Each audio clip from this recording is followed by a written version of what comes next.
আমি যেদিন ময়দানে মুসলমানদের নিয়ে নেমে যাব না, সেদিন এমন সাটা ভাঙা মাছ শুরু করব যে আপনাদের পতাকা বহন করার লোক থাকবে না। কেস ওরকম কেস আমাদের বহুবার জেল খাটা আছে। আমি মার খাওয়ার জন্য এসে ওর ক্ষমতা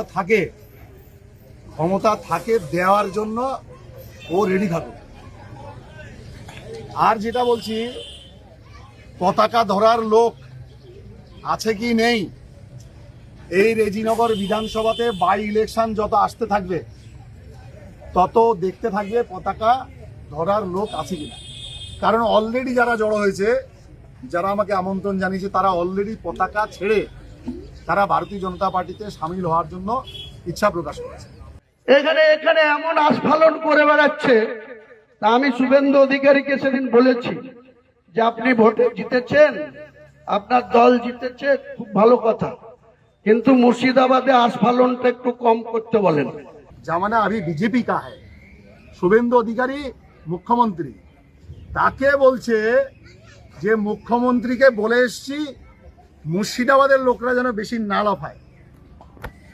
শুভেন্দু অধিকারী মুখ্যমন্ত্রীকে নাকি উনি বলে এসছেন।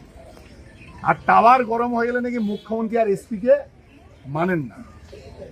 মনে রাখতে হবে, টাওয়ার যেমন ওনার গরম হয়, বাকিদেরও টাওয়ার আছে, কিন্তু এমন না যে টাওয়ার ওনার কাছে বাকিদেরও টাওয়ার আছে। আর শুভেন্দু অধিকারীকে বলে এসছে মুর্শিদাবাদে আমরা যেন না লাফাই। আর আমি বলে যাচ্ছি আজকে, শুভেন্দু অধিকারীকে ওইখানে কি বলে এসছে এখানকার লোক জানে না, আমি তো জানি। শুভেন্দু অধিকারীর কাছে এখানে ডায়লগ মারে আর ওইখানে গিয়ে ক্ষমা চেয়ে আসে। এখানে ডায়লগ মারে আর গোপনে গিয়ে ক্ষমা চেয়ে আসে। এখানে ডায়লগ বাজি করে ওইখানে গিয়ে বলে দাদা আমার জন্য কিছু না হয়। এসপি কে গালাগালি আগে যা করার করেছে, কালকে যে গালাগালি করেছে তার জন্য অলরেডি কমপ্লেন হয়েছে, আমি শুনলাম। আমি করিনি, কেউ কে করেছে আমি জানি না। আর ওইসব কমপ্লেন নিয়ে আমি ভাবছি না। রেজিনগরের সামনে যে ইলেকশন আসতে চলেছে, ওর চেষ্টা হচ্ছে বেটাকে এমএলএ বানাবো, আর আমাদের চেষ্টা হচ্ছে রেজিনগর থেকে ভারতীয় জনতা পার্টির প্রতিনিধি যাবে। কেস ওরকম কেস আমাদের বহুবার জেল খাটা আছে। ক হাজার লোককে আপনি বহরমপুর সেন্ট্রাল জেলের যে আয়তন, তাতে 4700-র বেশি 4800 লোক ধরে না। লাখ লাখ লোককে রাস্তায় নিয়ে নামাবো আর সাটা ভাঙা মাছ দেবো আর জেলে যাব। কদিন জেলে রাখতে পারেন, কত খাওয়াতে পারেন। এবারে যে ইলেকশন, সেই ইলেকশনটা হচ্ছেই হুমায়ুন কবিরের জন্য, এমন না যে অন্য কোনো লোকের জন্য। হুমায়ুন কবিরকে আগের বার লোকে ভোট দিয়েছে এমএলএ বানানোর জন্যই দিয়েছে।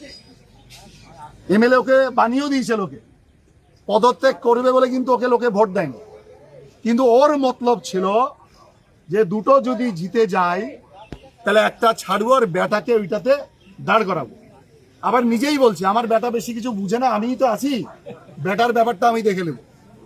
তাহলে সেই জন্য বেটা বুঝে না বলে, বেটা নিজের কন্ট্রোলে থাকবে বলে বেটাকে দাঁড় করাচ্ছে। তাহলে গোটা পার্টিতে ও বেটাকে এমএলএ বানাবে বলে, আর রেজিনগরের লক্ষ লক্ষ মুসলমান জেলে ঢুকবে।